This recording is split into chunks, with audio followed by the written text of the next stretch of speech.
நாங்க தொடர்ந்து நாங்க விசுவாச வாழ்க்கையை பத்தி நாங்க என்ன செய்கிறோம். நாங்க தொடர்ச்சியாக நாங்க கிட்டத்தட்ட இதோட 42வது வாரமாக இந்த விசுவாச வாழ்க்கை என்ற தலைப்புல நாங்க தொடர்ந்து வேதத்தை கற்றுக்கொண்டு வருகிறோம். எபிரேயர் 11ஆம் அதிகாரத்துல விசுவாச வீரர்களுடைய பட்டியல் அங்க என்ன செய்யப்படுது, சொல்லப்படுது.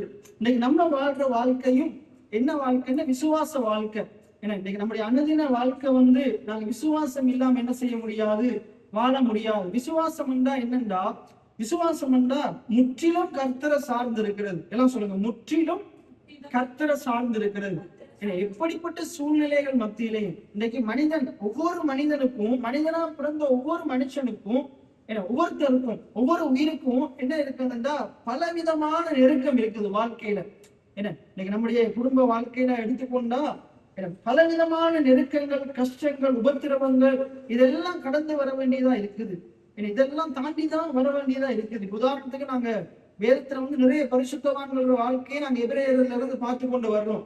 இப்பயும் கூட நாங்க யாக்கோபுட வாழ்க்கையை பார்க்கிறோம். இந்த யாக்கோபுட வாழ்க்கையில ஆசீர்வாதம் ஆபிரகாமின் ஆசீர்வாதம் ஈசாக்குக்கு வருது. ஈசாக்கின் ஆசீர்வாதம் யாக்கோபுக்கு வருது. இந்த ஆசீர்வாதத்தை பெறுறதுக்கு யாரு? இந்த யாக்கோபு பாத்திரவான் அல்ல, யாக்கோபு தகுதியுடையவன் அல்ல. ஆனாலும் கர்த்தர் என்ன செய்கிறாரு, கிருபையா அந்த ஆசீர்வாதத்தை ஆண்டவர் யாக்கோபுக்கு கொடுக்கிறார். தகுதியினால கொடுக்கல, கிருபையினால கொடுக்கிறார். என்ன சொல்லுங்க, தகுதியினால கொடுக்கல, கிருபையினால கொடுக்கிறார். உங்களுடைய வாழ்க்கையிலையும் என்னுடைய தகுதி, நான் இதெல்லாம் செய்யறேன், இன்னைக்கு நான் ஜெபத்துக்கு வந்துட்டேன், நீ என்னை ஆசீர்வாதத்தை தான் ஆகணும்னு நம்ம கேட்க முடியாது. ஏன்னா எதனால ஆண்டவர் தர்றாருண்டா, கிருபையினாலதான் தர்றார். அந்த ஆசீர்வாதம், தேவன் கொடுக்கிற ஆசீர்வாதத்தை எப்படி பெற்றுக் கொள்றதுண்டா, அந்த கிருபையை விசுவாசிக்கிறது மூலமா பெற்றுக்கொள்ள முடியும். எத்தனை பேர் ஆமேன்னு சொல்றீங்க? இன்னைக்கு நமக்கு ஆசீர்வாதம் எப்படி வருது? நம்ம யாரு? யூதர்களா? இல்ல, நம்ம புரஜாதிகள். புரஜாதிகளுக்கு எப்படி ஆசீர்வாதம் வருது? கலாத்தியர் 3:13-14 சொல்லுது, மரத்தில் தூக்கப்பட்ட எவனும் சபிக்கப்பட்டவன் என்று பழைய ஏற்பாட்டில் எழுதியிருக்கிறபடி கிறிஸ்து நமக்காக சாபமாகி, என்ன சொல்லுங்க, கிறிஸ்து எனக்காக சாபமாகி என்ன செய்தார்? நியாய பிரமாணத்தின் அந்த சாபத்தை எல்லாம் முறித்து ஆபிரகாமின் ஆசீர்வாதத்தை நமக்கு தந்தார். எடுத்தவங்க வாசிங்க, கலாத்தியர் 3:13-14.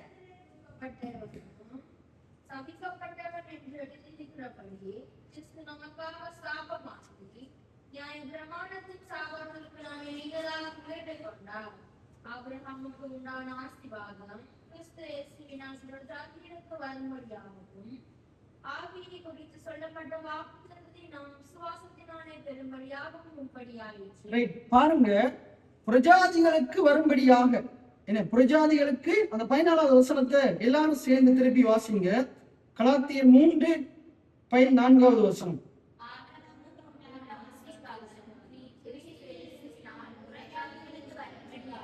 அந்த இடத்துல தெளிவா சொல்லுது பாருங்க, ஆபிரகாமுக்கு உண்டான ஆசீர்வாதம். எல்லாம் சொல்லுங்க, ஆபிரகாமுக்கு உண்டான ஆசீர்வாதம் கிறிஸ்து இயேசுவினாலே. பிரஜாதிகளாகிய எனக்கும் உங்களுக்கும் ஆபிரகாமுக்கு தேவன் கொடுத்த ஆசீர்வாதம் எப்படி வருதான்? என்ன சொல்லுங்க, கிறிஸ்து இயேசுவினாலே. இன்னும் சொல்ல போனா கிறிஸ்து இயேசுவை பற்றும் விசுவாசத்தினாலே.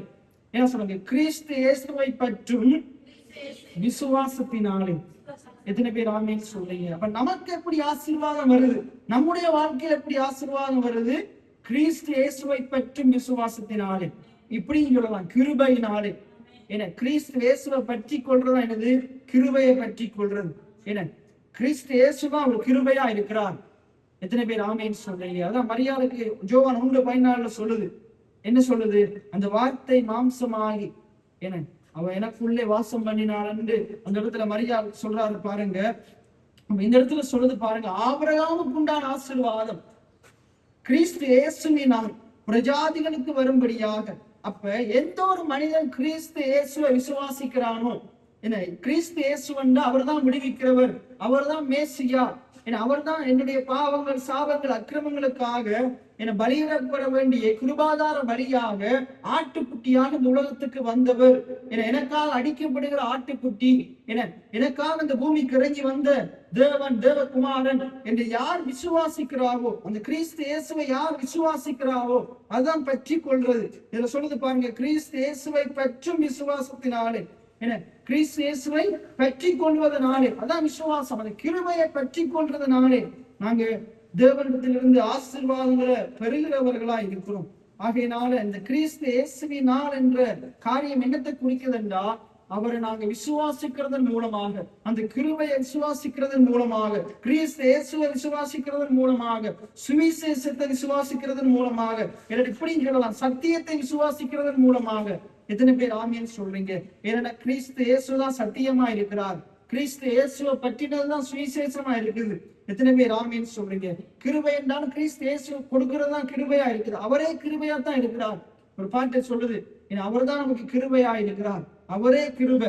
எத்தனை பேர் ஆமீன் சொல்றீங்க? அப்ப ஆபிரகாமுக்கு உண்டான ஆசீர்வாதம் கிருபையினாலே நமக்கு கிடைத்தது, கிறிஸ்து இயேசுவினாலே நமக்கு கிடைத்தது. ரைட். அப்ப இதை நாங்க எப்படி பெற்றுக்கொள்றது?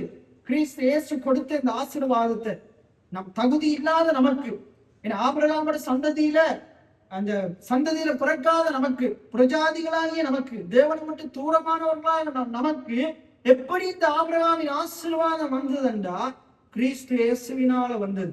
கிறிஸ்து இயேசுவை பற்றும் விசுவாசத்தினால் வந்தது. எத்தனை பேர் ஆமீன் சொல்றீங்க? எல்லாம் சொல்லுங்க. கிறிஸ்து இயேசுவை பற்றும் விசுவாசத்தினாலே வந்தது. அதனாலதான் விசுவாசம் முக்கியம். இன்றைக்கு நம்முடைய வாழ்க்கை நம்முடைய வாழ்க்கையில நாங்க செய்கிற எல்லா காரியங்களிலும் நமக்கு ஆசீர்வாதம் வேண்டும் என்றா என்ன நமக்கு தேவைண்டா, நமக்கு விசுவாசம் தேவை. அவரை நாங்க பற்றி பிடித்துக் கொள்றோம். அவரை நாங்க பற்றி பிடித்துக் கொள்ளும் போது இந்த விசுவாசம் என்றது, இந்த ஆசீர்வாதம் என்றது என்னண்டா, எத்தனை மனிதர்கள், எத்தனை சூழ்நிலைகள், எத்தனை தேவைகள், பிரச்சனைகள் நம்மளை அமிழ்த்தும் போதும் இந்த ஆசீர்வாதம் என்றது என்னண்டா, நம்மளை மேல உண்டி தள்ளி மேலே தூக்கக்கூடிய சக்தியா இருக்குது. எத்தனை பேர் ஆமீன் சொல்றீங்க? இப்போ ஒரு பலூனை நீங்க ஊதி, இல்லாட்டி இந்த பந்துகளை நீங்க ஊதி போயிட்டு கடல்ல போயிட்டு என்ன செய்யுங்க, அமிழ்த்தி பாருங்க.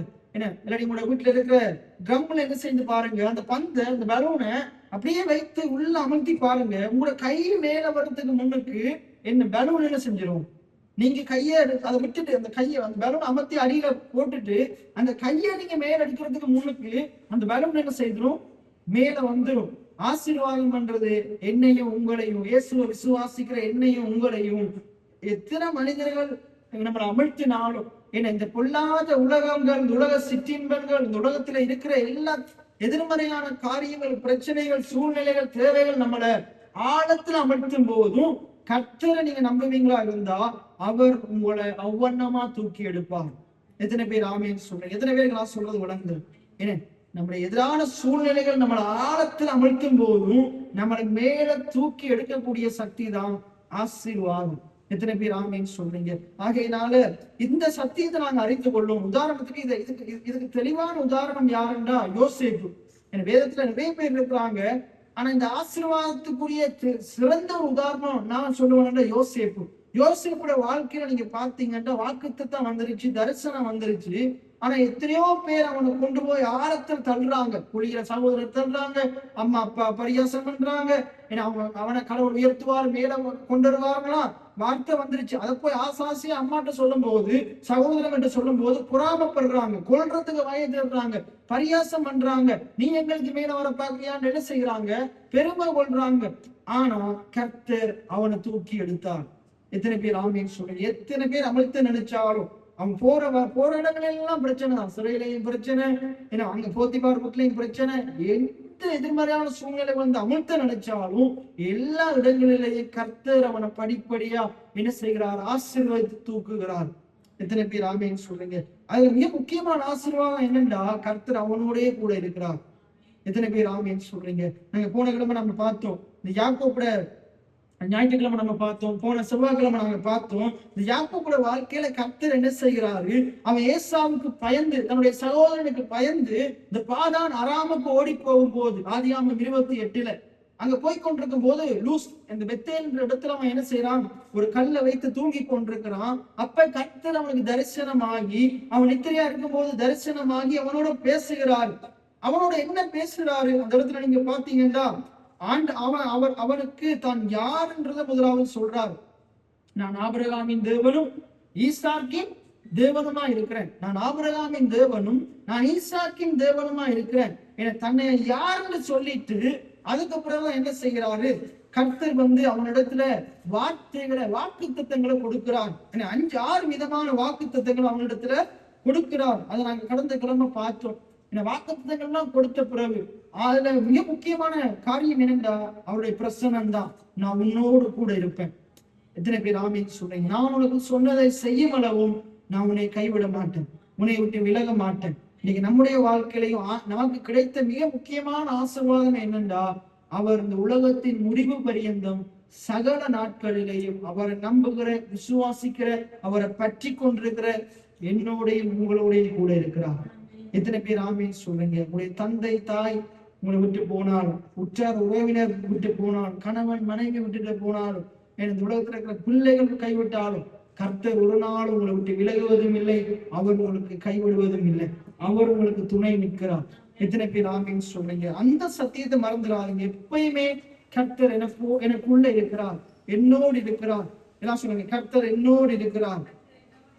எல்லா காலத்திலேயும் எல்லா நேரத்திலேயும் எப்படிப்பட்ட சூழ்நிலை மத்தியிலேயும் கர்த்தர் என்னோடு கூட இருக்கிறார். அவர் என்னை விட்டு விலகுவதும் இல்லை, என்னை கைவிடுவதும் இல்லை. எத்தனை பேர் ஆமேன்னு சொல்றீங்க? நீங்க வேதம் முழுவதும் பாத்தீங்கன்னா எல்லா மனுஷரும் சொல்ற சத்தியம் அதுதான். தாவீதும் சொல்றான், தேவரீர் என்னோடு கூட இருக்கிறேன். அந்த பாவம் செய்த பிறகும் ஆண்டவர் அவனோடதான் இருக்கிறார். அதான் சொல்றார், பரிசுத்த ஆவியை என்னிடத்திலிருந்து எடுத்துக்கொள்ளாமல் இரும். இன்றைக்கு பரிசுத்த ஆவியானவர் நமக்குள்ள இருக்கிறார்.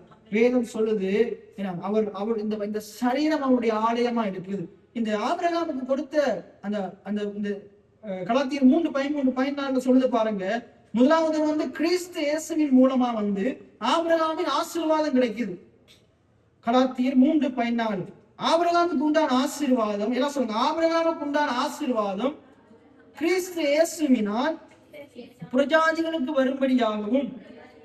அப்ப ஆபிரகாமுக்கு உண்டான ஆசீர்வாதம் கிறிஸ்து இயேசுவினால் யாருக்கு வரலாம்? கிருபையினால் யாருக்கு வரலாம்? நமக்கு, பிரஜாதிகளாகிய நமக்கு, ஜூதர் அல்லாதவர்கள். பிரஜாதிகள் யாரு?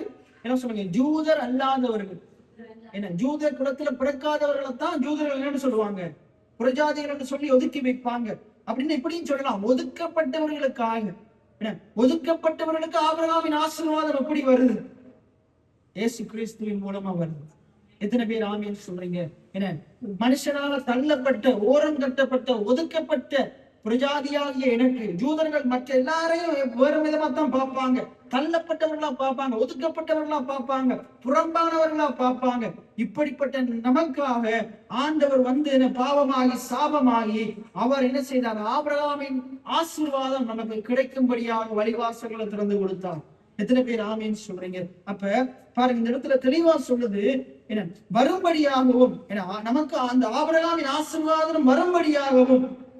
யார் மூலமா? கிறிஸ்து இயேசுவின் மூலமா. அதுக்கு அடுத்தது வாக்குத்தத்தத்தை பாருங்க. ஆவியை குறித்து சொல்லப்பட்ட வாக்குத்தத்தத்தை எல்லாம் சொல்லுங்க.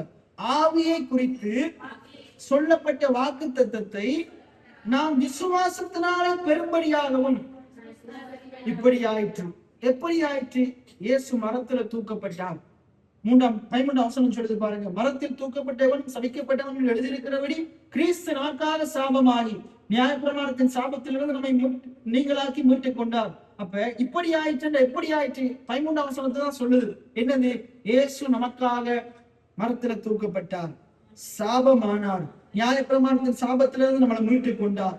எல்லாம் சொல்லுங்க, இயேசு எனக்காக மரத்துல தூக்கப்பட்டார், சாபமானார், நியாயப்பிரமாண சாபத்திலிருந்து என்னை நீங்களாக்கினான்.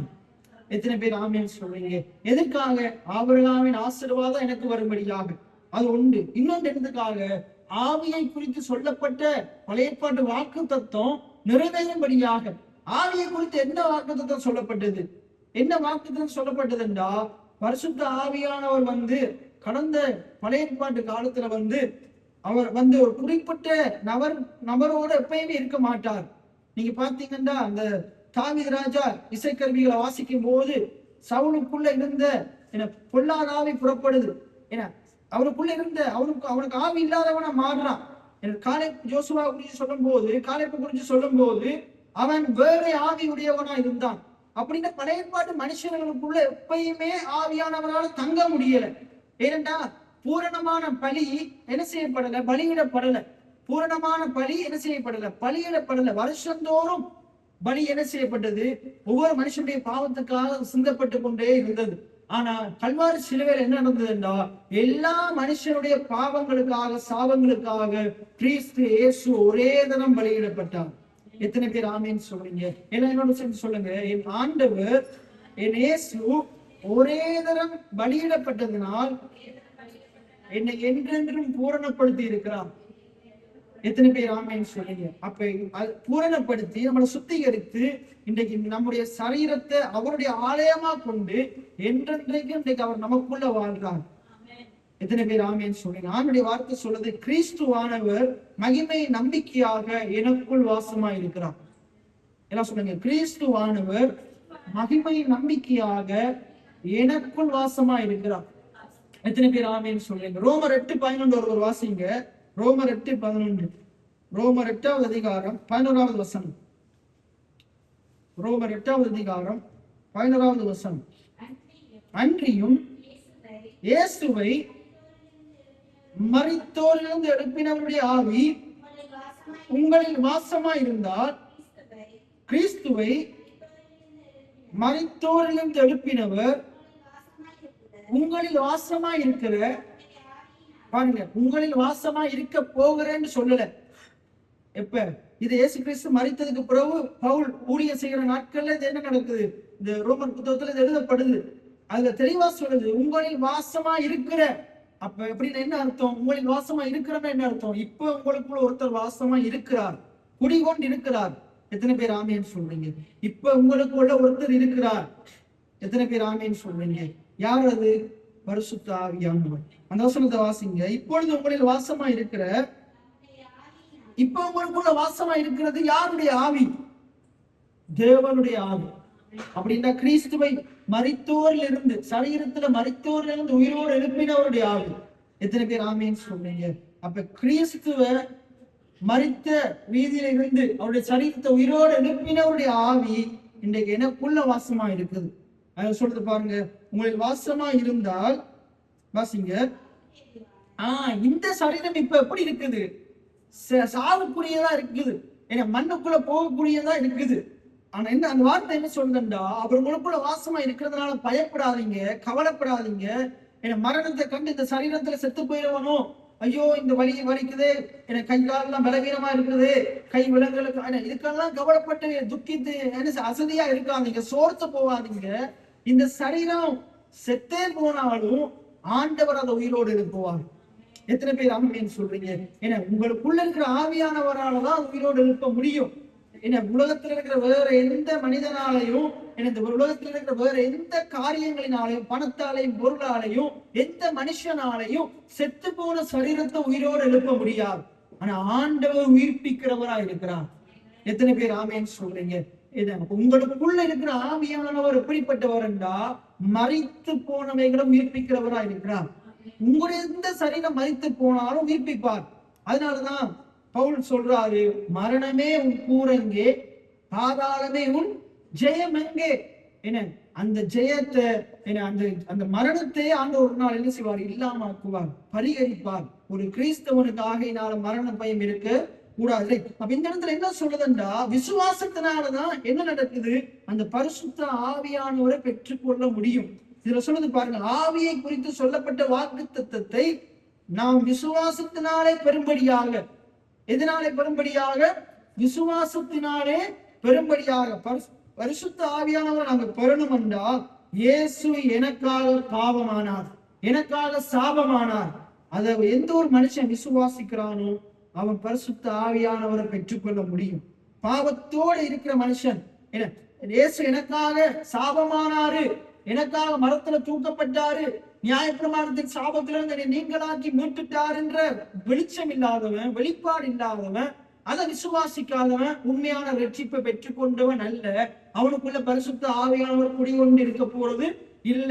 ஆனா யார் ஒருத்தர் எனக்காக இயேசு கல்வாரி சிலுவை மரத்துல என தூக்கப்பட்டாரு, எனக்காக அந்த இடத்துல அவர் சபிக்கப்பட்டாரு, இன்றைக்கு நான் சாபத்திலிருந்து விடுதலையாக்கப்பட்டிருக்கிறேன், இன்றைக்கு நியாயப்பிரமாணத்தின் சாபம் என்னைய எதுவுமே செய்ய முடியாது என்று யார் விசுவாசிக்கிறீங்களோ, யார் அந்த மனுஷன் மீட்கப்பட்டவனா இருக்கிறான், ரட்சிக்கப்பட்டவனா இருக்கிறான், அவன் பரிசுத்த ஆவியானவரை உடையவனா இருக்கிறான்.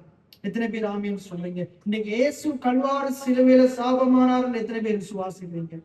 எத்தனை பேர் நம்புகிறீங்க? இந்த சத்தியத்தை நான் 2 வருஷத்துக்கு முன்னாடி நான் பேசி இருக்கிறேன்.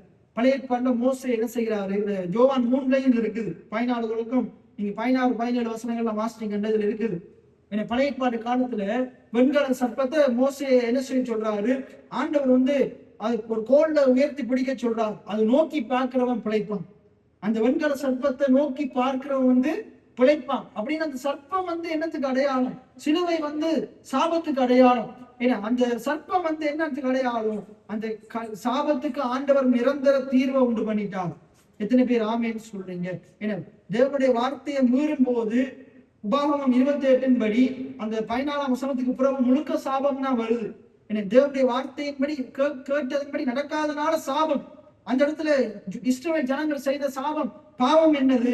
மோசே மூலமா கர்த்தர் சொன்ன வார்த்தைக்கு கீழ்ப்படியாம முறுமுறுக்கிறவர்களா, முறையிடுகிறவர்களா, விக்கிரகாராதனை செய்கிறவர்களா இருக்கிறாங்க. இதன் நிமித்தமாக சர்ப்பங்கள் என்ன செய்யப்படுது, அங்க அவர்களை சேதப்படுத்துது, அவர் அநேகர் செத்து கொண்டிருக்கிறாங்க.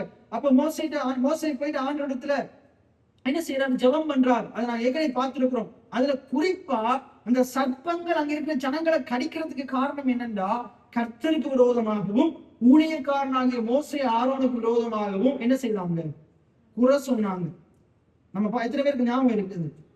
கர்த்தருக்கு விரோதமாகவும் ஊழியக்காரனுக்கு விரோதமாகவும் பேசினதுனால சர்ப்பத்தை அனுப்பி அங்க என்ன நடக்குதுன்றா, அவங்க எல்லாரும் செத்து கொண்டு போறாங்க. அப்ப எல்லா ஜனங்களும் மோசிட்டு எங்களுக்காக ஜெபம் பண்ணுங்கன்னு சொல்லும் போது மோசே போயிட்டு என்ன செய்யறாரு, ஜனங்களுக்காக பரிந்து பேசுறாரு, ஜெபம் பண்றாரு. அப்ப கர்த்தர் சொல்றாரு, நீ என்ன செய், ஒரு வெண்கல் அந்த கோல்ல என்ன செய், சர்ப்பத்தை தூக்கி பிடி. யார் அதை நோக்கி பார்க்கிறாங்களோ அவங்க என்ன செய்வாங்க, பிழைத்து கொள்ளுவாங்க. மோசே கர்த்தர் சொன்ன வார்த்தையின்படி தூக்கி என்ன செய்யறாரு, வெண்கலை கூட உயர்த்துறாரு. யாரும் நோக்கி இதெல்லாம் நோக்கி பார்த்தா நாங்க விடுதலை ஆயிடுமா? இங்கே நாங்க சாக கிடக்குறோம், பாம்பு கடிக்குது, விஷம் ஏறி கொண்டிருக்குது, நீ என்ன செய்ய, உங்களுக்கு ஜெபம் பண்ண சொன்னா நீர் என்ன செய்யறீங்க, இதை நோக்கி பார்த்தா பிழைச்சிருவோம்னு சொல்றீங்க. இப்படி அந்த மோசைக்கு கர்த்தர் சொன்ன வார்த்தையை கேட்டு மோசைக்கு வார்த்தையை சொன்ன கர்த்தரையும் மோசையை விசுவாசிக்காதவர்கள் என்ன செய்யல, அதை நோக்கி பார்க்க மாட்டாங்க. விசுவாசிச்சா நோக்கி பார்ப்பாங்க, விசுவாசிக்காதவங்க அசட்டை பண்ணுவாங்க. இவன் ஒரு பைத்தியக்காரன்னு சொல்லிட்டு என்ன செய்வாங்க, அவங்க வேற வேலையை பார்த்துட்டு. அப்ப அப்படிப்பட்டவர்கள் செத்து போனாங்க. யாரெல்லாம் மோசைக்கு தேவன் சொன்ன வார்த்தைக்கு கீழ்ப்படிஞ்சு அதை நோக்கி பார்த்தாங்களோ அவர்கள் பிழைத்து கொண்டாங்க. எத்தனை பேருக்கு நான் சொல்றது விடாது? அந்த இடத்துலயும் அப்ப நம்ம என்ன செஞ்சிடக்கூடாது, இப்ப நாங்க ஒரு கம்பத்தை தோண்டி அதுக்கு மேல பாம்பு வச்சிடக்கூடாது, அதை வணங்கக்கூடாது. அந்த இடத்துல எது முக்கியம்? விசுவாசம் தான் முக்கியம். எத்தனை பேர் ஆமேன்னு சொல்றீங்க? இப்ப இந்த இடத்துல நாங்க கடந்த நாட்கள் சிலுவை போடல, இப்ப போட்டுக்கிறதுனால அப்படி ஒரு அர்த்தமும் இல்லை. விளங்குதா? சிலுவை போட்டாதான் இது ஆலயம் அர்த்தம் இல்லை, இது ஒரு அடையாளம் தான். இது கூடிய சீக்கிரம் இதையும் கழட்ட போறோம். ஆகையினால இது இல்ல, இதன் மேல இருக்கிற விசுவாசம். பவுல் சொல்றார், இயேசு கிறிஸ்துவின் சிலுவை குறித்து அல்லாமல் வேறொன்றை குறித்தும் மேன்மை பாராட்டேன், என் மேன்மை பாராட்டேன் என்று ஆண்டவர் என்ன செய்கிறார், சொல்றார். அப்ப எது முக்கியம்? அதன் மேல இருக்கிற விசுவாசம், அதுக்குள்ள இருக்கிற சத்தியத்துல இருக்கிற விசுவாசம். சரி, அப்ப இந்த இடத்துல சொல்லுது ஆவியை குறித்து சொல்லப்பட்ட வாக்கு தத்தம். அப்படின்னா ஆவியை குறித்து ஒரு வாக்கு தத்தம் சொல்லப்பட்டது அப்படின்னா என்ன அர்த்தம்னா, காலம் வருது, எப்பயுமே ஆவியானவர் ஒவ்வொரு மனுஷனுக்குள்ளே நிரந்தரமா குடியிருக்கிற ஒரு காலம் வருது. இறைமையா 31 34 வரைக்கும் நீங்க வாசிச்சு பாருங்க. அன்றைக்கு ஆண்டவர் என்ன செய்வாரா, கல்லான இருதயங்களை சதையா மாற்றுவாராம். எத்தனை பேர் ஆவின்னு சொல்றீங்க? பழைய ஏற்பாடுல நிறைய இடங்கள்ல சொல்லப்படுது ஆவியானவர் இந்த மனுஷனுக்குள்ள குடியிருப்பார். எத்தனை பேர் ஆவின்னு சொல்றீங்க? இன்னைக்கு ஆண்டவர் நமக்குள்ள குடியிருக்கிறார். இன்னைக்கு நமக்கு கிடைத்த மிகப்பெரிய பாக்கியம், அவர் நம்மோடு இருக்கிறாரு, நமக்குள்ள இருக்கிறார். எத்தனை பேர் ஆவின்னு சொல்றீங்க? இதுதான் அந்த காரியம். அப்ப இந்த யாக்கோபுட வாழ்க்கையில இந்த விசுவாசத்துல நாங்க பார்க்கிற காரியம் என்னன்னா, யாக்கோபுட வாழ்க்கையில இதுதான் பலவிதமான நெருக்கங்கள். அவன் தாயின் கருவுல இருக்கும் போதே கர்த்தர் அவனுடைய தாய்கிட்ட சொல்லிட்டார். என்ன சொல்லிட்டாருண்டா, இந்த இளையவன் என்ன செய்வான், எல்லாருக்கும் மேல இருப்பான், ஏசாவுக்கு மேல இருப்பான். இந்த இளையவன் மூத்தவனுக்கு மேல ஒரு ராஜாவை போல அவன் ஆண்டு கொள்ளுவான். அவனுக்கு இவன் எஜமானனா இருப்பான் என்ற அந்த ஆசீர்வாதத்தை தேவன் சொல்லிட்டார். ஈசாக்கும் என்ன செஞ்சிட்டாரு? இந்த 27ஆம் அதிகாரத்துல அவன் ஆசீர்வதிச்சிட்டார். 28வது அதிகாரம் 3வது 4வது வசனத்தை பாருங்க. ஆதியாகமம் 28:3-4. அதுல ஈசாக்கு யாக்கோபின் மேல் எப்படி அவர் ஆசீர்வதிக்கிறார். சர்வ வல்லமையுள்ள தேவன் உன்னை ஆசீர்வதித்து நீ பல ஜனக்கூட்டமாகும்படி உன்னை பழுகவும் பெருகவும் பண்ணி. இந்த ஆசீர்வாதம் என்று வரும்போது நீங்க ஆதியாகமம் 1-2-3 வாசிச்சீங்கன்னா அங்க முதல்ல தேவன் ஆசீர்வதிக்கும் போது எப்படி ஆசீர்வதிக்கிறாரு? பலுகி பெருகி பூமியை நிரப்பி எல்லாத்தையும் கீழ்ப்படுத்தி ஆண்டு கொள்ளுங்கள். எல்லாம் சொல்லுங்க. பலுகி பெருகி பூமியை நிரப்பி கீழ்ப்படுத்தி ஆண்டு கொள்ளுங்கள். இதுல ஆண்டவர் ஆகாயத்து பறவைகளை ஆசீர்வதிக்கிறார். இந்த வார்த்தைகளை சொல்லி ஆசீர்வதிக்கிறார். இந்த பூமியில ஊறுகிற காரியங்களை இவர் நம்ம ஆசீர்வதிக்கிறார். கடல்ல வாழ்கிற காரியங்களையும் மீனினங்கள் இதுகளையும் என்ன செய்கிறார்? கடல் வாழ் ஜந்துக்களையும் பழகி பெருக பூமியை நிரப்பங்கள் ஆசீர்வதிக்கிறார். அது இப்ப நான் சொன்ன இந்த பிராணிகள் எல்லாத்தையும், மிருகங்கள் பறவைகள் எல்லாத்தையும் எப்படி ஆசீர்வதிக்கிறாரு? பழகி எல்லாம் சொல்லுங்க. பழகி பெருகி பூமியை நிரப்பி நிரப்புங்கள் சொல்லி ஆசீர்வதிக்கிறார். ஆனா மனுஷனை ஆசீர்வதிக்கும் போது எப்படி ஆசீர்வதிக்கிறாருண்டா எக்ஸ்ட்ராவா 2 வார்த்தையை சேர்க்கிறார். என்னது? கீழ்ப்படுத்தி ஆண்டு கொள்ளுங்கள். என்ன சொல்லுங்க? கீழ்ப்படுத்தி ஆண்டு கொள்ளுங்கள். என்னத்தை கீழ்ப்படுத்தி? அந்த 5 நாளும் நான் இந்த உனக்காக உண்டாக்கினதை கீழ்ப்படுத்தி ஆண்டுகொள். எத்தனை பேர் ஆமேன்னு சொல்றீங்க? என கடல்வாழ் ஜந்துக்களை கீழ்ப்படுத்தி ஆண்டுகொள். ஏன்னா இங்க இருக்கிற நாட்டு மிருகங்கள், காட்டு மிருகங்களை கீழ்ப்படுத்தி ஆண்டுகொள். ஆகாயத்து பட்சிகளை கீழ்ப்படுத்தி ஆண்டுகொள். நான் உனக்காக உண்டாக்கின எல்லாவற்றையும் கீழ்ப்படுத்தி ஆண்டுகொள். நான் உன்னை ஆண்டு கொள்றேன். நீ என்ன செய்? என்னுடைய வார்த்தையை கொண்டு என்ன செய்? இந்த உலகத்தை ஆண்டு கொள். எத்தனை பேர் ஆமேன்னு சொல்றீங்க? இன்னைக்கு தேவன் நம்மளை ஆளுகிறவரா இருக்கிறார். ஆண்டவர் என்றா நம்மை ஆள்பவர். நாங்க ஆண்டவர் என்று சொல்றோம் தானே, அதுக்கு அர்த்தம் என்னன்னா நம்மை ஆளுபவர், நம்மை ஆளுகை செய்கிறவர். கடவுளுக்கு அர்த்தம் என்னண்டா? கர்த்தருக்கு அர்த்தம் என்னண்டா? கடவுளுக்கு அர்த்தம் என்னண்டா?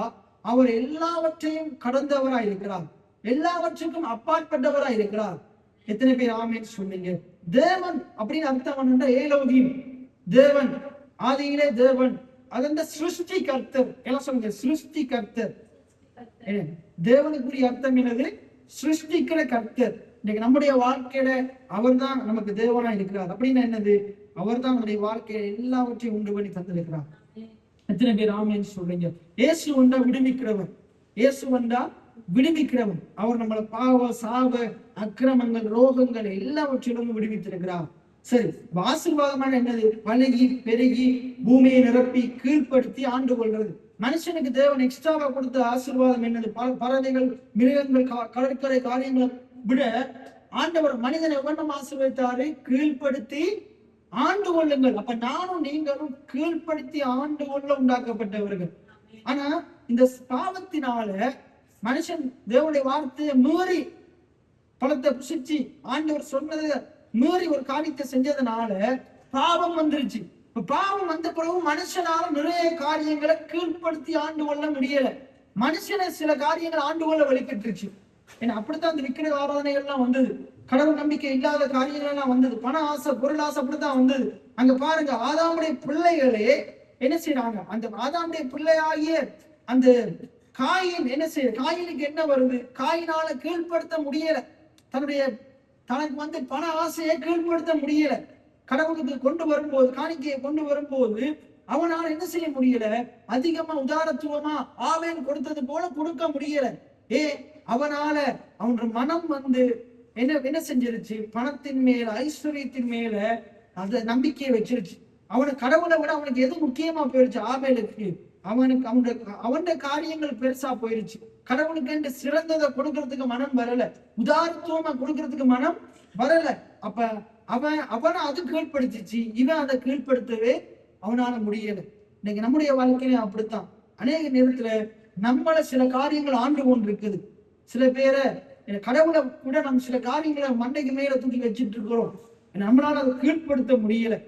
என்ன இப்படிப்பட்ட சாபம் உலகத்துக்குள்ள வந்தது. இப்படி நாங்க வரும்போதுதான் அந்த யாக்கோபுட வாழ்க்கையிலையும் அவனால சில காரியங்களை கீழ்படுத்தி ஆண்டு கொள்ள முடியல.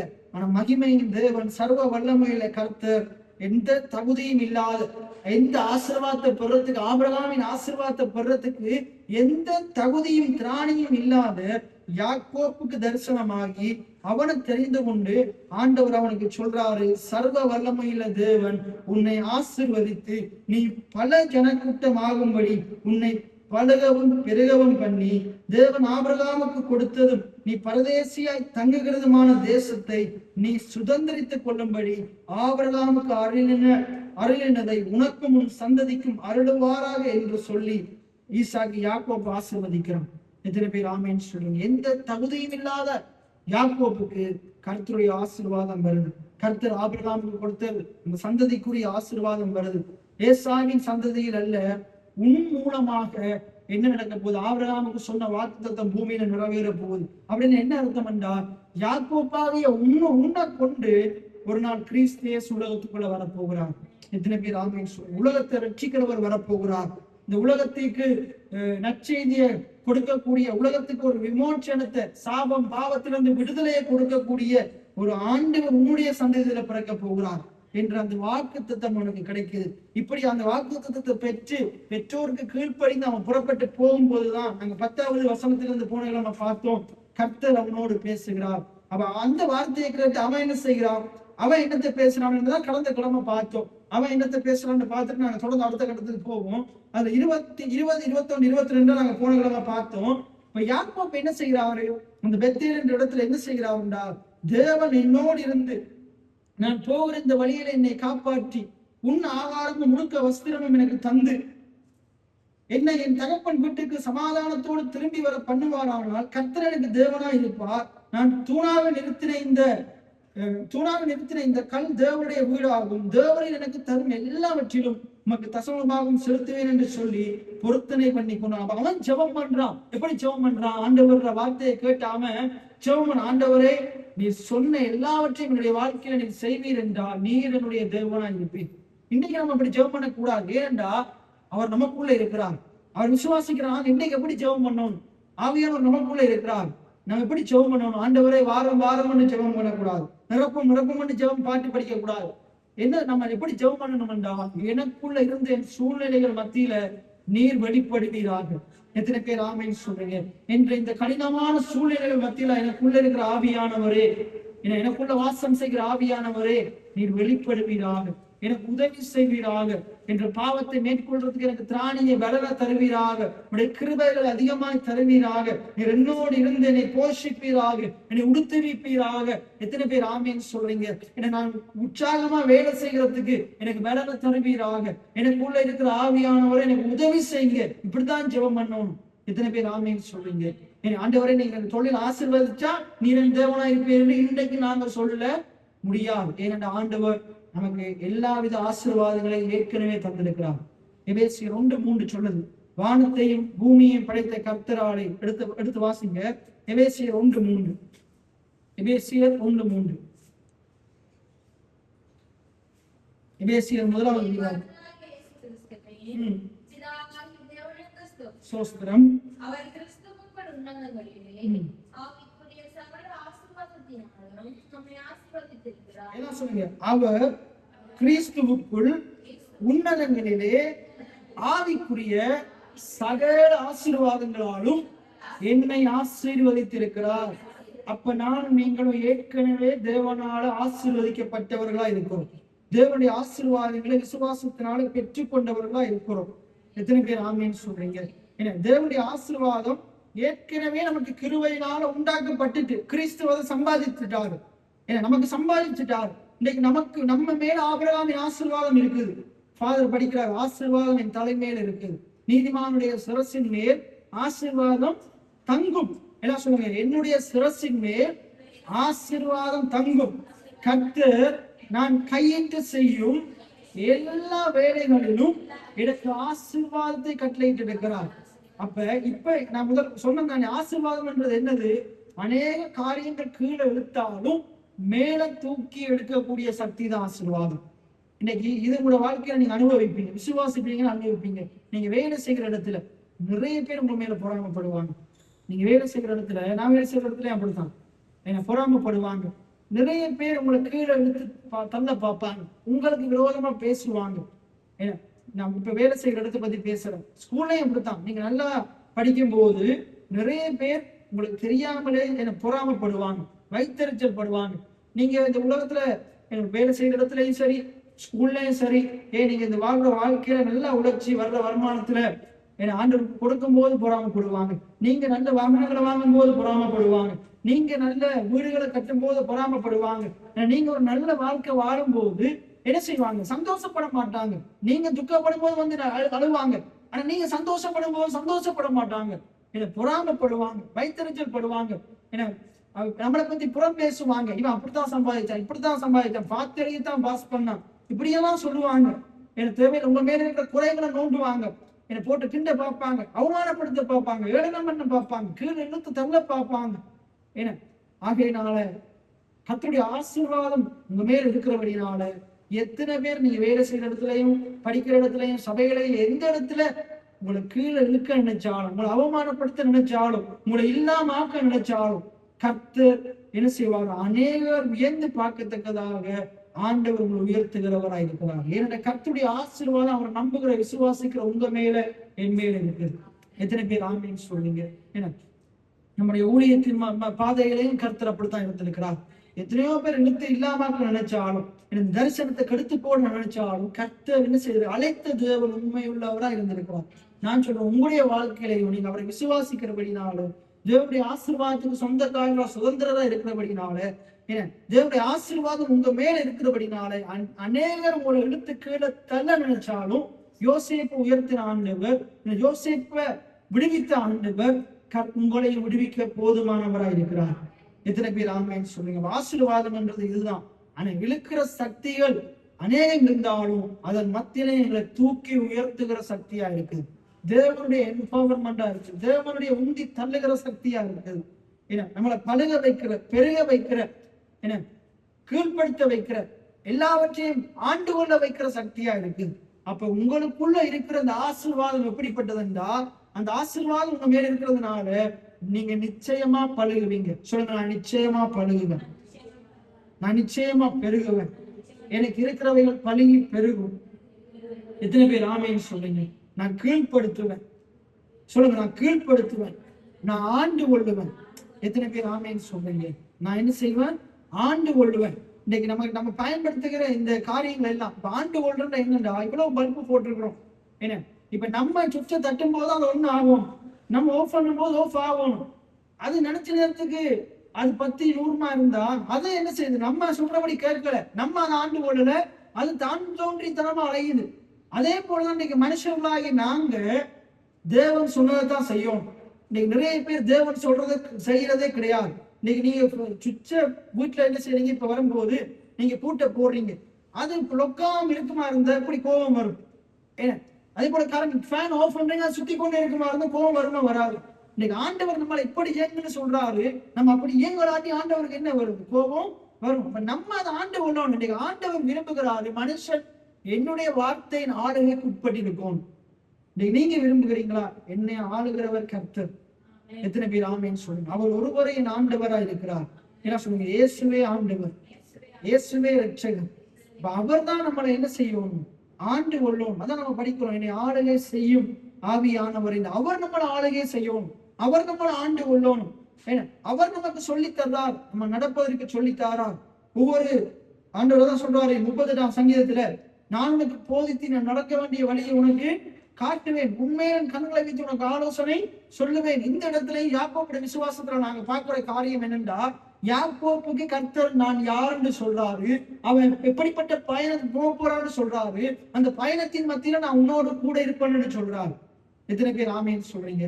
யாக்கோபுக்கு ஆண்டவர் நான் யாருன்னு சொல்றாரு, அவர் யாருன்னு சொல்றாரு, நீ போகிற பாதை எப்படிப்பட்டதுன்னு சொல்றாரு, அதன் மத்தியில நான் உன்னோடு கூட இருப்பேன்னு சொல்றார். என்ன உன்னை ஆசீர்வதிப்பேன்னு சொல்றார். உங்களுக்கும் அந்த ஆண்டவர் அப்படித்தான் சொல்றார். நீ போகிற பாதை எவ்வளவு கடினமானதா இருந்தாலும், கரடுமுரடா இருந்தாலும், எவ்வளவு பகையாளிகள் எதிரிகள் உனக்கு விரோதமா வந்தாலும், ஆண்டவர் உங்களோடு கூட இருந்து அவருடைய ஆசீர்வாதத்தை உங்கள் மத்தியில, உங்கள் சூழ்நிலைகள் மத்தியில வர்த்திக்க பண்ணுகிற தேவனாய் இருக்கிறார். எத்தனை பேர் ஆமேன்னு சொல்றீங்க? இப்ப நாங்க அடுத்த அதிகாரத்துக்கு வருவோம். 29வது அதிகாரம் 1 தொடக்கம் வாசிங்க. ம். பிரயாணம் பண்ணி கீர்த்திசேயரின் தேசத்தில் போய் சேர்ந்தான். அங்கே வயல்களில் ஒரு கிணற்றையும் அதன் அருகே பழக்காய் இருக்கிற 3 ஆட்டு மந்தையையும் கண்டான். அந்த கிணற்றிலே மந்தைகளுக்கு தண்ணீர் காட்டுவார்கள். அந்த அந்த கிணற்றில் வாய் ஒரு பெரிய கல்லினால் அடைக்கப்பட்டிருந்தது. அவ்விடத்தில் மந்தைகள் எல்லாம் சேர்ந்தது. கிணற்றின் வாய்களுக்கும் கல்லை மேய்ப்பர்கள் புரட்டி ஆடுகளுக்கு தண்ணீர் காட்டி மறுபடியும் கல்லை நிறுத்தப்பட்டு கிணற்றின் வாயில் வைப்பார்கள். யாக்கோபு அவர்களை பார்த்து, சகோதரரை, நீங்கள் எவ்விடத்தார் என்றார். அவர்கள், நாங்கள் ஆறாம் ஊழார் ஆனால் ஊழார் என்றார்கள். அப்பொழுது அவன், நாங்களே குமாரனாகி லாபானை அறிவீர்களா என்று கேட்டான். அறிவோம் என்றார்கள். அவன், சுகமா இருக்கிறானா என்று விசாரித்தான். அதற்கு அவர்கள், சுகமா இருக்கிறான். அவன் குமாரத்தியாகிய ராகேல் அதோ ஆடுகளை ஒட்டி கொண்டு வருகிறாள் என்று சொன்னார்கள். அப்பொழுது அவன், இன்னும் வெகு பொழுதிருக்கிறதே, இது மத்திய அப்படி நீங்க கீழே வாசிச்சீங்கன்னா இந்த இடத்துல ராகேல் என்ன லாபானுடைய மூத்த இளைய குமார்த்தி ஆகிய ராகேல் என்ன செய்கிறார்? மந்தையை மேய்த்து கொண்டு தண்ணீர் காட்டுறதுக்கு வந்திருக்கிறார். அப்ப இந்த இடத்துல நீங்க பாத்தீங்கன்னா அங்க என்ன செய்யறாங்க? ராகேல அப்புறம் சந்திக்கும் போது அவங்க அப்புறம் தகப்பனத்துல லாபானத்துல கூட்டிட்டு போறாங்க. அப்ப கூட்டிட்டு போன உடனே அங்க என்ன நடக்குதுன்னா, அவன் லாபானோட இருக்கிறான். அப்ப அவனுக்கு ராகேல மிகவும் பிடிச்சிருச்சு. யாக்கோப்புக்கு யாரு பிடிச்சிருச்சு? ராகேல பிடிச்சிருச்சு. ராகேல பிடிச்சதுனால போயிட்டு லாபானத்துல கேட்கும்போது லாபான் சொல்றாரு, நீ என்ன செய், ஒரு 7 வருடம் என்ன செய், நீ வேலை செய், நான் உனக்கு ராகேல திருமணம் முடிச்சு தாரேன். அப்ப ராகேல அதிகமா நேசிச்சபடினால அது அவனுக்கு அந்த 7 வருஷம் கொஞ்ச காலமா இருந்துதான். அந்த 7 வருஷம் அவனுக்கு எப்படி இருந்ததுதான்? கொஞ்ச காலமா இருந்துதான். இப்படியா அவன் ராகேலுக்காக 7 வருஷம் வேலை செய்தான். அந்த 7 காலம் நிறைவேறின போது போய் கேட்கிறான், சொன்னீங்களே செய்யுங்கன்னு சொல்லும் போது இவன் என்ன செய்யறான்? திருமணம் முடிச்சு கொடுக்குறான். லாபான் யாரை முடிச்சு கொடுக்குறான்? ராகேல முடிச்சு கொடுக்கல, மூத்தவன் இருக்கிறான்னு சொல்லி அவனுக்கும் சொல்லாம லேயால முடிச்சு கொடுத்துட்டான். இப்ப திருமணம் முடிச்சு கொடுத்த போகுது. திருமணம் முடிச்சு கொடுத்த பிறகு அடுத்த நாள் தெரியுது இது ராகேல் இல்ல, இது யாரு? லேயாள். அப்ப திருப்பி போய் கேட்கிறான், நீங்க ராகேலை தானே நான் கேட்டேன், ராகேலுக்காக தானே நான் இவ்வளவு கஷ்டப்பட்டு வேலை செய்தேன், என்ன ராகேலுக்காக தானே நீ சொன்னதெல்லாம் கேட்டு சம்பளம் இல்லாம நான் என்ன செய்தேன்? நான் வேலை செய்தேன் அப்படின்னு சொல்லும்போது, இன்னொரு 7 வருஷம் என்ன செய், நீ வேலை செய், நான் என்ன செய்கிறேன், உனக்கு நான் ராகேலை திருமணம் முடிச்சு தாரேன் என்று சொன்னாங்க. 16ஆம் வசனத்திலிருந்து வாசிங்க. 15ஆம் வசனத்திலிருந்து. இருப்பதனால் சும்மா எனக்கு வேலை செய்யலாமா? சம்பளம் எவ்வளவு கேட்கிறார் சொல் என்றார். ராகேலுக்கு 2 குமாரத்திகள் இருந்தார்கள். மூத்தவன் பேர் லேயாள், லேயாள் பேர் ராகேல். லேயாளுடைய கண்கள் பூச்ச பார்வையாயிருந்து ராகேல் உருவவதியில் பார்வை கடகடமாய் இருந்தாள். யாக்கோபு ராகேல் பேர் பிரியப்பட்டு, உம்முடைய இளைய குமாரத்தியாகிய ராகேலுக்கு உம்மிடத்தில் 7 வருஷம் வேலை செய்கின்றான். அதற்கு லாபான், நான் அவளை அந்நிய புருஷனுக்கு கொடுக்கிறதை பார்க்கிறேன், அவளை உனக்கு கொடுக்கிறது உத்தமம், என்னிடத்தில் தரித்தது என்றான். அந்தப்படி யாக்கோபு ராகேலுக்கு 7 வருஷம் வேலை செய்தான். அவள் பேரில் இருந்த பிரியத்தினால் அந்த வருஷங்கள் அவனுக்கு கொஞ்ச நாளாக சொல்லுது பாருங்க. அவள் மேல் இருந்த பிரியத்தினாலே அந்த 7 வருஷம் அவனுக்கு எப்படி இருந்ததாம்? கொஞ்ச காலமா இருந்ததாம். அவன் வேலை செய்கிற நாட்கள்ல அவனுக்கு கொஞ்ச காலமா இருந்தது. இன்னைக்கு நம்முடைய வாழ்க்கையிலையும் இன்னைக்கு நாங்க கர்த்தர் நமக்கு கொடுத்திருக்கிற வேலையை நாங்க பிரியப்பட்டு விருப்பத்தோடு செய்யும் போது அந்த நேரம் போறதே தெரியாது. நிறைய பேருக்கு வேலையில ஒரு விஷயம், ஏன் விஷயம் என்றால் விருப்பத்தோடு செய்யறது கிடையாது. ஆனா இவன் பாருங்க, 7 வருஷம் லாபானுக்கு கீழே இருந்து வேலை செய்யறான். அவனுக்கு காசு பணம் தேவையில்லை. யார் தேவை? அவன் எதன் மேல போக்கஸ் வச்சு செய்யறான்னா, அவன் விரும்பின ராகேல் மேல நான் பிரியம் வச்சதுனால அவன் மேல வச்ச பிரியத்தோட அந்த நோக்கத்தோட அவன் என்ன செய்யறான்? வேலையை செய்யறான். இன்னைக்கு நம்முடைய வாழ்க்கையிலையும் நம்ம ஆண்டவர் நமக்கு வேலைகளை கொடுத்திருக்கிறாரு, படிப்பை கொடுத்திருக்கிறாரு. நாங்க ஒரு எய்ம் வச்சு படிப்போமா இருந்தா, ஃபத்திமா ஸ்கூல்ல ஒரு கட்டிடத்துல இப்படி ஒரு வார்த்தை முதல் போட்டிருக்கோம், இப்ப இருக்கோ தெரியல, எனக்கு இன்னும் ஞாபகம் இருக்குது. இலக்கை நோக்கிய கல்வி இமயம் போன்றதே. என்ன சொல்லுங்க? இலக்கை நோக்கிய கல்வி இமயம் போன்றதே. ஒரு போக்கஸை வச்சு, ஒரு தீர்மானம் எடுத்து, ஒரு காரியத்தை யோசிச்சு வச்சு அந்த பிளான் நோக்கி போகும்போது அந்த பிளான் நிறைவேறும் வரைக்கும் எங்கேயுமே நின்றவே கூடாது. அதன் மேல விருப்பம் இருக்குமா இருந்தா, அப்படிப்பட்ட வாழ்க்கை மேல விருப்பம் இருக்குமா இருந்தா நாங்க எந்த இடத்துலயும் சோர்ந்து போக மாட்டோம். இன்றைக்கு இந்த ஊழிய பயணத்திலையும் கூட ஒரு நோக்கத்தோடு தான் நாங்க இதெல்லாம் செய்து கொண்டிருக்கிறோம். எத்தனை பேர் ஆமேன்னு சொல்றீங்க? இன்றைக்கு உங்களோட வாழ்க்கையை நீங்க நோக்கத்தோடு வாழ்றீங்களா? இந்த இடத்துல நாங்க யாக்கோப்பு இடத்துல இருந்து கற்றுக்கொள்ள வேண்டிய காரியம் என்னன்னா, அவன் 7 வருஷத்துல அடையலாம்னு என்ன செய்தான், வேலை செய்தான், கிரியை செய்தான். ஆனா அது 14 வருஷம் ஆனது. ஆனாலும் அவன் என்ன செய்யல. அடுத்த 7 வருஷமா அவனுக்கு இப்படித்தான் இருந்திருக்கும். அடுத்த 7 வருஷம் எப்படி இருந்திருக்கும், கொஞ்ச காலம் போலதான் இருந்திருக்கும். இன்னைக்கு நம்முடைய வாழ்க்கையில நிறைய வாக்குத்தத்தங்கள் தாமதமானாலும் நிச்சயமா கர்த்தர் அதை நிறைவேற்றுவான். எத்தனை பேர் ஆமீன் சொல்றீங்க? இன்னைக்கு இந்த வாக்குத்தத்தத்தை நம்ம அடைய முடியாதபடிக்கு நிறைய நிறைய லாபா நிலையில வருவாங்க, நம்மளை ஏமாத்துவாங்க, நம்மளை பரியாசம் செய்வாங்க, நமக்குரியதை நமக்கு கொடுக்க மாட்டாங்க, நமக்கு வர வேண்டிய காரியங்களை தடை செய்வாங்க. இன்னைக்கு என்ன, அது எவ்வளவு பெரிய ஆட்களா இருக்கலாம், சாதாரணமான ஆட்களா இருக்கலாம், நமக்கு வர வேண்டியதை வஞ்சிப்பாங்க, ஏமாத்துவாங்க. இந்த லாபான் போன்றவர்கள் தங்களுடைய லாபத்துக்காக மட்டும் என்ன செய்வாங்க, செயற்படுவாங்க, நம்மளை வஞ்சிக்கிறவர்களா காணப்படுவாங்க. இன்னைக்கு இந்த இடத்துல நம்ம சில காரியங்களை கற்றுக்கொள்வோம். இது அப்படியே நம்ம போக முடியாது. ஆகையினால இன்னைக்கு இது உண்மையாவே நம்முடைய வாழ்க்கையில, என்னுடைய வாழ்க்கையில நான் பார்த்திருக்கேன் அநேக சூழ்நிலைகள்ல. ஏன்னா இப்படிப்பட்டவர்கள் நம்முடைய வேலை ஸ்தலத்திலயா இருக்கலாம், நம்ம படிக்கும் போதா இருக்கலாம், ஏன்னா நம்ம இது அன்றாடம் நம்ம சந்திக்கிறோம். ஏன்னா இந்த லாபான் போன்றவர்களை சந்திக்கிறோம். நமக்கு இதை தருவேன்னு சொல்லுவாங்க, இதை செய், இதை தருவேன்னு சொல்லுவாங்க. ஆனா கடைசியில நம்மகிட்ட ஏதாவது சொல்லிட்டு இதை இப்படி செய்யல அப்படி செய்யலன்னு சொல்லிட்டு என்ன செஞ்சிருவாங்க, நமக்கு தருவேன்னு சொன்ன வார்த்தையில நிறைவேற்றாம போயிடுவாங்க, அதை இன்னும் தாமதம் பண்ணுவாங்க. என்ன இந்த 2 மாசத்துலயும் அது நடந்தது. ஆனா அது நான் அமைதியை காத்திருந்தேன், கர்த்தர் அதை என்ன செய்தார், திருப்பி தந்துட்டார். உதாரணத்துக்கு சொல்ல போனா, நீங்க யாருக்கையாச்சும் என்ன செய்வீங்க, ஒரு பணத்தை கொடுப்பீங்க, அவன் திருப்பி தருவேன்னு சொல்லியிருப்பான். ஆனா பார்த்து அவன் என்ன செய்ய மாட்டான், 1 மாசத்துல தருவேன்னு சொல்லுவான், தரமாட்டான். 2 மாசத்துல தருவேன்னு சொல்லுவான், தரமாட்டான். 3 மாசத்துல தருவேன்னு சொல்லுவான், தரமாட்டான். இப்படியே காலதாமதம் பண்ணி கொண்டு போவான். என்ன அதே போல ஸ்கூல்ல வாங்கிட்ட புத்தகமா இருக்கலாம், ஒரு முக்கியமான புத்தகம், ஒரு முக்கியமான பேப்பரா இருக்கலாம். ஏன்னா இப்படிதான் என்ன செய்வாங்க, இந்த லாபான் போல வஞ்சித்து கொண்டிருப்பாங்க, டைமும் கடத்தி கொண்டிருப்பாங்க. உங்களோட நீங்க அதை படிச்சு அடுத்த கட்டத்துக்கு போக முடியாம படிக்க உங்களுக்கு தேவையான நோட்ஸ் அதுல இருக்கும். இப்படி நிறைய நெருக்கங்கள், நிறைய சூழ்நிலைகள் உங்களுக்கு தடை பண்ணி கொண்டே போகும், தடை பண்ணி கொண்டே போகும். இந்த ஊழியத்துக்கு தேவையான காரியங்கள்ல நிறைய காரியங்கள் ஏற்கனவே நமக்கு வந்தது, இங்க வந்து அதெல்லாம் எடுத்துட்டு போனாங்க. அப்படி ஒரு சூழ்நிலைலாம் இருக்குது.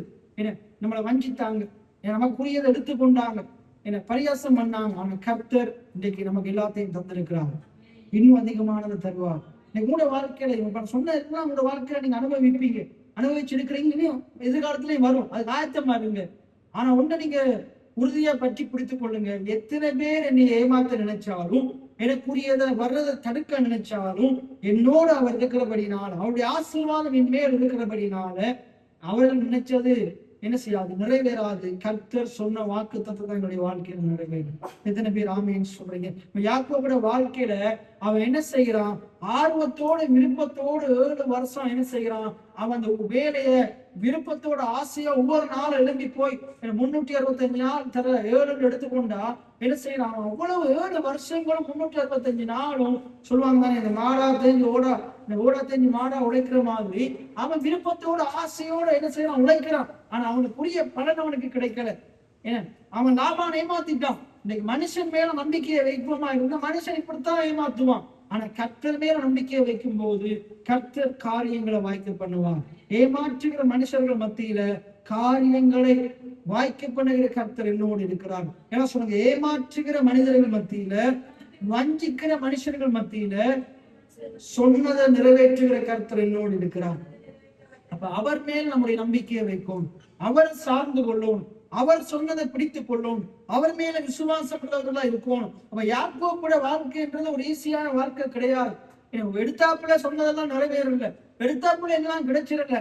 அவன் காத்திருக்க வேண்டியதா இருந்தது. நிறைய வஞ்சிக்கிற மனிதர்களை கடந்து வர வேண்டியதா இருந்தது. நிறைய ஏமாற்றங்களை கடந்து வர வேண்டியதா இருந்தது. எனது ஊழியத்திலையும் அப்படித்தான். ஏன்னா அதே போலதான் பாஸ்டர் வாழ்க்கை நீங்க தெரியும், அநேக காரியங்கள்ல உங்களுக்கு தெரியும், சபையில காரியங்கள் நடந்ததெல்லாம் தெரியும். அநேகர் என்ன செய்யறாங்க, ஏமாத்துறாங்க, அநேகர் தடுக்க நினைச்சாங்க, அநேகர் இல்லாமக்க நினைச்சாங்க.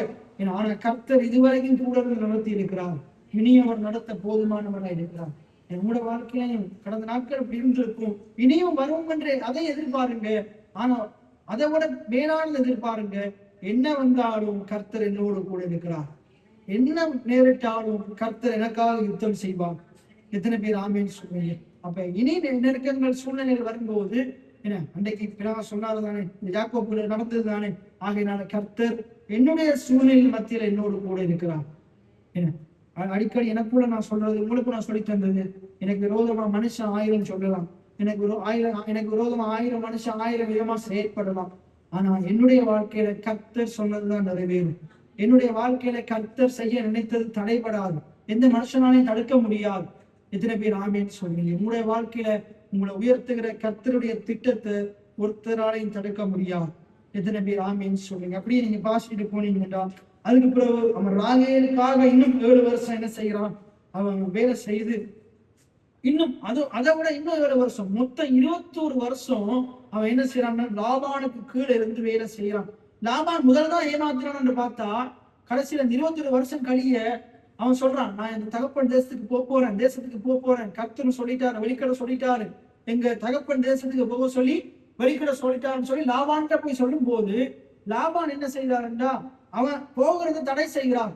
லாபானுக்கு என்னது, இவன் மூலமா 21 வருஷம் நல்லா காசு பார்த்துட்டோம், நல்லா சம்பாதிச்சிட்டோம், ஏன்னா இவனுக்கு நிறைய ஞானம் இருக்குது, கர்த்தர் இவனோடு இருக்கிறான், ஏன்னா இவன் நிமித்தம் நான் ஆசீர்வதிக்கப்பட்டிருக்கிறேன், நான் முன்னேறேன்.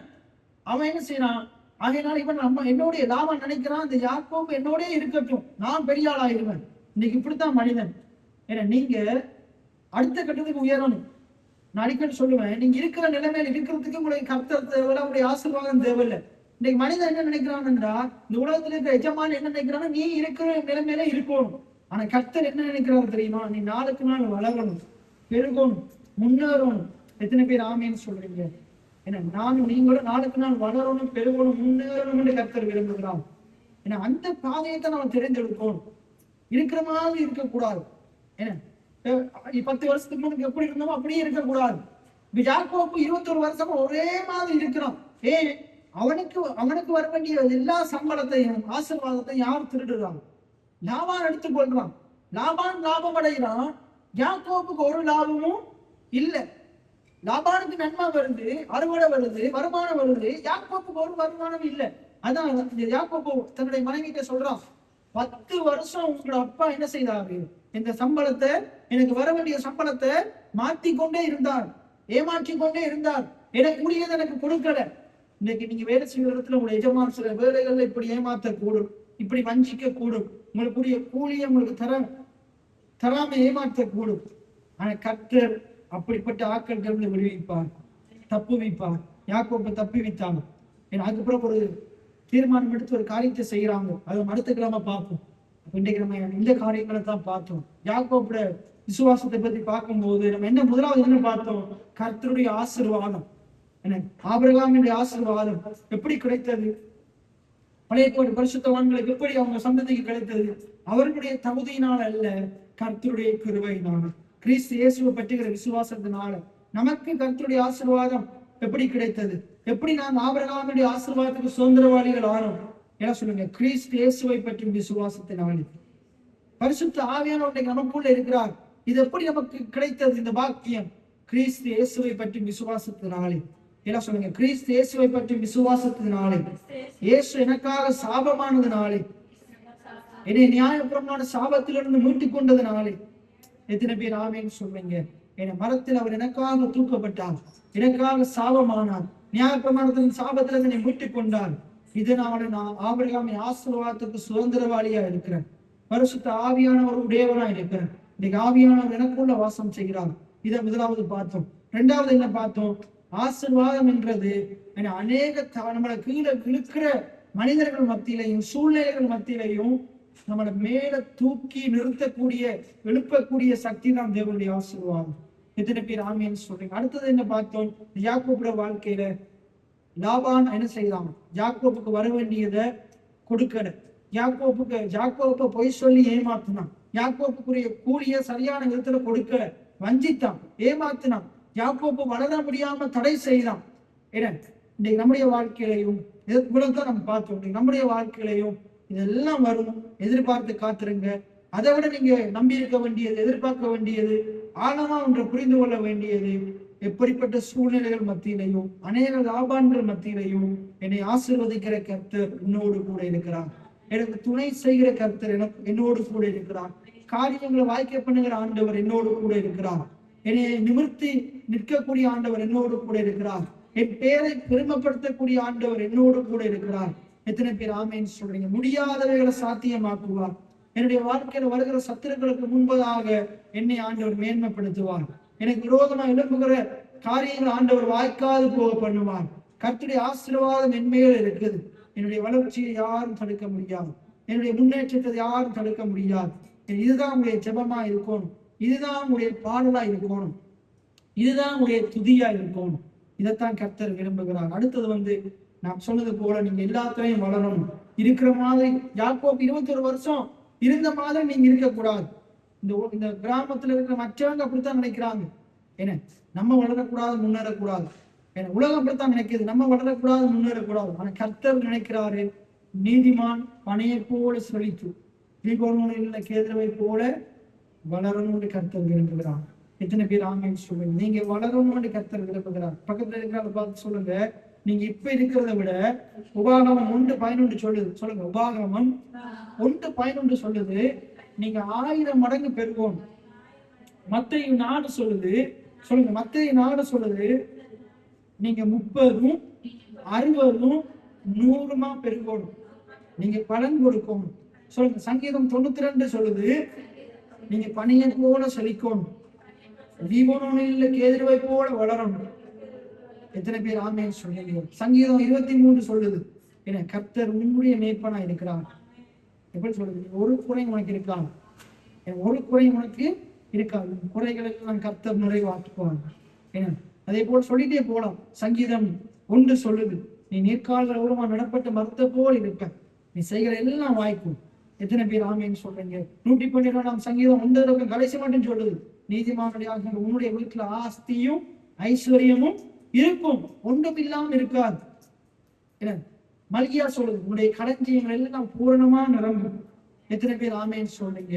என்ன இப்படிப்பட்ட வாக்கு தத்துவங்களை சொல்லி தேவனை பாடுகிறவங்களா, துதிக்கிறவங்களா, ஆராதிக்கிறவர்களா நாம் இருக்கணும் என்று தேவன் விரும்புகிறார். அப்படி நாங்கள் அனைவரும் எழுந்து நின்றவர்களாக நாங்க ஒரு பாடலை பாடி நாங்க செபிக்க போகிறோம். அப்படி நாங்கள் எழுந்து நின்றவர்களாக ஆண்டவர் நம்முடைய வளர்ச்சியில பிரியமா இருக்கிறார். ஆண்டவர் நம்முடைய வளர்ச்சியில பிரியமா இருக்கிறார். ஆண்டவர் நாங்க முன்னேற விரும்புகிறார். ஆண்டவர் நாங்க முன்னேற வேண்டும் என்று விரும்புகிறார். நானும் அபிஷேக ஒலிவ மரம் ஆலயத்தில் நடப்பட்டவன், சமூகத்தில் வாழ்கின்றவர், அன்பையே நம்புபவன். நானும் அபிஷேக ஒலிவ மரம் ஆலயத்தில் நடப்பட்டவன், சமூகத்தில் வாழ்கின்றவர், அன்பையே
ஆசீர்வாதத்துக்காய் நன்றி செலுத்துகிறோம் ராஜாவே. நன்றி நல்ல வார்த்தைக்காய் நன்றி செலுத்துகிறோம் சுவாமி. நன்றி செலுத்துகிறோம், நன்றி செலுத்துகிறோம். கிருபை நிறைந்த நல்ல ஆண்டவரே, அருமையான இந்த மாலை வேளைக்காய் நன்றி செலுத்துகிறோம். உடைய பிள்ளைகளாகிய நாங்கள் உடைய சமூகத்திலே சிறிது நேரம் செபிக்க, பாடல்களை படித்து ஆராதிக்க, துதிக்க, உடைய நாமத்தை மகிமைப்படுத்த, விண்ணப்பங்களை எடுக்க, உடைய திவ்ய வார்த்தைகளை கேட்க தந்த சிலாக்கியத்துக்காக நன்றி செலுத்துகிறோம். உங்களோடு நீ பேசினபடி நான் நன்றி செலுத்துகிறோம். 1000 பேர் எங்களை அழிக்க நினைத்தாலும், கீழே தன்னை நினைத்தாலும், எத்தனையோ லாபான்கள் எங்களுக்கு எதிராக வந்தாலும், எங்களுடைய வளர்ச்சியிலே தெரியப்படாமல் எங்கள் லாபத்தை சுரண்ட நினைத்தாலும், நீர் எங்களை மேலே தூக்கி எடுக்கிற நல்ல தெய்வமா இருக்கிறபடி நான் நன்றி செலுத்துகிறோம். உங்களுடைய ஆசீர்வாதத்தை எங்கள் மேல் ஊற்றி இருக்கிறபடி நான் நன்றி செலுத்துகிறோம். கிறிஸ்து இயேசு மூலமாய் எங்களுக்கு கொடுத்திருக்கிற சகல ஆசீர்வாதங்களுக்காக நன்றி. நாங்கள் ஆபிரகாமின் ஆசீர்வாதத்துக்கு சொந்தக்காரர்களாக இருக்கிறோம், சுதந்திரவாதிகளாக இருக்கிறோம். ஆண்டவரே, அதை நாங்கள் விசுவாசித்து பெற்றுக்கொள்ள உதவி செய்வீராக. நீர் கிருபையாய் கொடுத்திருக்கிற அனைத்தையும் சுதந்திரித்துக் கொள்ள அனுபவிக்க எங்களுக்கு உதவி செய்வீராக. ஆண்டவரே, எங்களுடைய வாழ்க்கையில சூழ்நிலைகள் மத்தியில் எத்தனையோ லாபான்கள் வந்தாலும் எங்களை மீட்டு எடுக்கிற கர்த்தரை பற்றி பிடித்துக் கொள்ள, கர்த்தர் மேல நம்பிக்கையை வைத்து வாழ, மனுஷனை நம்பி அல்ல கர்த்தரை நம்பி வாழ உதவி செய்வீராக. அந்த ஒவ்வொரு பிள்ளைகளையும் ஆசீர்வதிக்கிறேன். இவர்கள் மேல் இருக்கிற ஆபிரகாமின் ஆசீர்வாதத்துக்காய் நன்றி, கர்த்தருடைய ஆசீர்வாதத்துக்காய் நன்றி, இவருடைய சிரசின் மேல் ஊற்றி இருக்கிற ஆசீர்வாதங்களுக்காய் நன்றி. ஆண்டவரே, எத்தனை பேர் அழிக்க நினைத்தாலும், இவருடைய வளர்ச்சியை தடுக்க நினைத்தாலும், என் கர்த்தர் கூட இருந்து நடத்துவீராக, உயர்த்துவீராக. நீர் இவர்களை ஆசீர்வதித்து இருக்கிறீர் என்பதை இந்த உலக ஜனங்கள் அறிந்து கொள்வார்களாக. ஆண்டவரே, அறிந்து கொள்வார்களாக. ஆண்டவரே, எங்களை அழிக்க நினைக்கிற மனிதர்கள் முன்பாக நீர் எங்கள் தலைகளை நிமிடம் பண்ணியிருக்கிறவழினால் நன்றி செலுத்துகிறோம். நீர் எங்களை உயர்த்தி கொண்டே இருக்கிறவழினால் நன்றி செலுத்துகிறோம். நல்ல வார்த்தைக்காய் நன்றி. தொடர்ந்து வசனத்திலே நாங்கள் நினைத்திருக்க உதவி செய்யும். தாழ்த்தி உயர்த்தி ஆண்டவராய் இயேசுவின் நாமத்தினால் ஜெபம் எடுக்கிறேன். உங்களுக்கு ஜீவனை தந்த நல்ல பிதாவே, என் ஆத்துமாவே கர்த்தரை ஸ்தோத்திரி, என் முழுவதுமே கர்த்தருடைய பரிசுத்த நாமத்தை ஸ்தோத்திரி. என் ஆத்துமாவே கர்த்தரை ஸ்தோத்திரி, அவர் செய்த சகல உபகாரங்களை மறவாதே. ஆமென். கர்த்தர் ஒவ்வொருவரையும் ஆசீர்வதிப்பார்.